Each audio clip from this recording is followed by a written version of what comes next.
तो भाई 5:30 हुए हैं और आप ये अंधेरा देखें। ये तो बहुत बेहतर है। पहले तो 3 बजे 4 बजे अंधेरा होना शुरू हो जाता था, लेकिन अब सर्दियाँ कम हो गई हैं।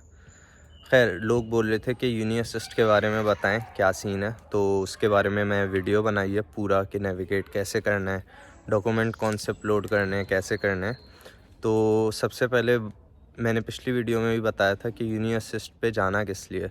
सिर्फ उन यूनिवर्सिटीज़ के लिए जाना है जिन्होंने अपनी वेबसाइट पे लिखा हुआ है कि हम यूनी असिस्ट के थ्रू एप्लीकेशन हैंडल करते हैं या हमें वीपीटी चाहिए। तो चलें देखते हैं कैसे करना है यूनी असिस्ट को। तो आपने सबसे पहले जाना है यूनी असिस्ट की वेबसाइट पे और अपना आपने वहाँ पे अकाउंट बना लेना है और अपनी आप पर्सनल ईमेल यूज़ कीजिएगा उसमें। अब यूनी असिस्ट आप खोलेंगे, कुछ इस तरह का दिखेगा आपको। तो यहाँ पे 2 ऑप्शंस होते हैं, समर सेमेस्टर और विंटर सेमेस्टर। आप जिसमें भी अप्लाई कर रहे हैं आपने वो सेलेक्ट कर लेना है। For example I will select winter semester और आपने यहाँ पे यूनिवर्सिटी सर्च करनी है। अब यहाँ पे सारी यूनिवर्सिटीज़ नहीं आएंगी जिनकी एप्लीकेशन फॉर एग्जांपल विंटर के लिए खुल गई होगी और जो यूनी असिस्ट के थ्रू अपना प्रोसेस कर रही होंगी, सिर्फ वही शो होंगी। तो अब हमने गोएथे यूनिवर्सिटी फ्रैंकफर्ट सेलेक्ट कर ली।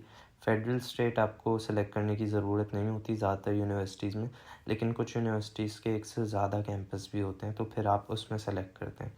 टाइप ऑफ डिग्री में आपने मास्टर्स सेलेक्ट कर लेना है और इसको आपने ऑल ही रखना है और फिर आपने सर्च कर लेना है। तो अब फॉर एग्जांपल गोएथे यूनिवर्सिटी का सिर्फ ये वाला कोर्स खुला हुआ है, तो आपने ये यहाँ पे जाके सेलेक्ट कर लेना है। तो ये आपकी कार्ट में चला जाएगा, ठीक है, एप्लीकेशंस में। उसके बाद आप यहाँ पे जाएंगे तो आपकी जो आपने एप्लीकेशन सेलेक्ट की है वो शो होगी और आपको उसके लिए जितने यूरोस देने हैं। अब इस पर्टिकुलर एप्लीकेशन के लिए यूनिवर्सिटी फ़ीस कवर कर रही है तो 0 यूरोज़ हैं, वरना आपको यूजुअली 25 यूरो देने होते हैं for every application, but for the first one you have to give around 70 to 75 euros, ठीक है। दूसरी चीज़ ये कि यहाँ पे अब जो डॉक्यूमेंट्स हैं वो आपके अपलोड हुए हुए होंगे पहले से, ठीक है, तो वो यूनी असिस्ट खुद यूज़ कर लेगा। लेकिन इसके अलावा उन्होंने एक आपको यहाँ पे फॉर्म दिया हुआ है जो आपको फिल करना है बिफ़ोर अप्लाइंग, ठीक है। तो उसमें आपको अपनी ये सारी चीज़ें लिख लेनी है। बेसिकली आपने बैचलर्स कहाँ से किया, आपने आइल्स वगैरह कितना दिया, तो ये आपने सारी क्वालिफ़िकेशंस यूज़ कर लेनी है। अब यहाँ पे अब आप देखेंगे कि एक से ज़्यादा क्वालिफ़िकेशंस का ऑप्शन है, तो अगर आपने सिर्फ एक ही की है जो बैचलर्स है तो आप बाकी सारी स्किप कर देंगे, ठीक है। तो अगर आपकी यूनी असिस्ट की एप्लीकेशन के रिगार्डिंग कोई स्पेसिफ़िक सवाल हो फिर आप मुझसे पूछ सकते हैं, बट ओवरव्यू यही है। उसके बाद इनबॉक्स पे आ जाते हैं। इनबॉक्स में आपकी सारे डॉक्यूमेंट्स आएंगे यूनी असिस्ट के, जैसे ये एवेल्यूएशन रिज़ल्ट्स आए हुए हैं, मैंने किसी यूनिवर्सिटी की एप्लीकेशन के लिए पे किया तो पेमेंट इन्फॉर्मेशन आई हुई है, तो ये आप यहाँ से डाउनलोड करके देख सकते हैं। उसके बाद माय एप्लीकेशंस में आ जाते हैं, एप्लीकेशन ओवरव्यू और डॉक्यूमेंट्स। एप्लीकेशन ओवरव्यू में वो सारी यूनिवर्सिटीज़ आएंगी जहाँ हम अप्लाई कर चुके हैं, जैसे ये आ रही हैं। अब वहाँ पे ये भी लिखा होगा कि पेमेंट रिसीव हो गई है और उसका क्या अपडेट है, एप्लीकेशन आगे गई नहीं गई।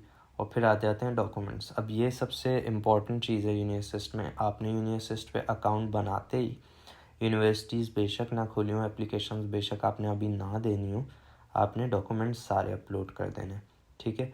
सबसे पहले आपने करना है अपना मैट्रिक या ओ लेवल्स का सर्टिफिकेट विद मार्कशीट, फिर आपको इंटरमीडिएट और ए लेवल का सर्टिफिकेट विद मार्कशीट, बैचलर्स की डिग्री और ट्रांसक्रिप्ट आपको फ्रंट और बैक साइड दोनों करनी है जो कि HEC अटेस्टेड हों। फिर आपने आइल्स सर्टिफिकेट करना है, अपना पासपोर्ट, अपनी CV, ठीक है। उसके बाद अब कुछ यूनिवर्सिटीज़ आपसे LOMs मांगती हैं, तो आपने LOM भी यहीं पे करना है, लेकिन LOM के साथ आपने यूनिवर्सिटी का नाम लिख देना है ताकि यूनी असिस्ट को पता हो कि मैंने ये डॉक्यूमेंट्स उठाने हैं इस यूनिवर्सिटी की एप्लीकेशन के लिए।